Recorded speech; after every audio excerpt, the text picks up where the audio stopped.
દહેગામ તાલુકાના અહમદપુર પ્રાથમિક શાળામાં પીએમ ગુજરાતનો પ્રથમ રંગોત્સવ કાર્યક્રમ ભવ્ય રીતે યોજાયો. દહેગામ ઓડિટોરિયમ હોલમાં યોજાયેલા આ કાર્યક્રમની શરૂઆત મહેમાનોના હસ્તે દીપ પ્રાગટ્યથી કરવામાં આવી. ત્યારબાદ પ્રાર્થના અને ગણેશ વંદના યોજાયા. નાના બાળકો દ્વારા અલગ અલગ ગીત પર અભિનય રજૂ કરવામાં આવ્યો. ઓપરેશન સિંદૂરની થીમ પર રજૂઆતથી દર્શકો ખૂબ જ પ્રભાવિત થયા. વિદ્યાર્થીઓએ વ્યક્તિત્વ ગીત, ભરતનાટ્યમ, ડાંગી નૃત્ય, ગોવિંદાનો ડાન્સ, બ્રાઝિલિયન ડાન્સ અને પિરામિડ રજૂ કરીને સમગ્ર કાર્યક્રમને આકર્ષણનું કેન્દ્ર બનાવ્યું. કાર્યક્રમ દરમિયાન વાલીઓ અને ભૂતપૂર્વ વિદ્યાર્થીઓ દ્વારા પણ પોતાનું ઉદ્બોધન કરવામાં આવ્યું.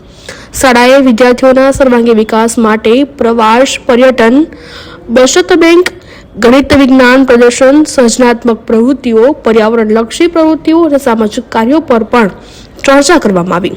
પ્રોગ્રામમાં મુખ્ય બલરાજસિંહ ચૌહાણ, ધારાસભ્ય દહેગામ, પૂર્વ ધારાસભ્ય કામિનીબા રાઠોડ, જિલ્લા શિક્ષણ સમિતિ ચેરમેન ઇન્દ્રવદનભાઈ પટેલ, તાલુકા ભાજપ પ્રમુખ કેતન પટેલ, શાળા શિક્ષણ સંબંધિત પ્રતિનિધિઓ અને ગ્રામ્ય સરપંચશ્રી અને મહેમાનો બાળકોને પ્રોત્સાહિત કર્યા અને તેમની પ્રતિભાનો વખાણ કર્યા હતા.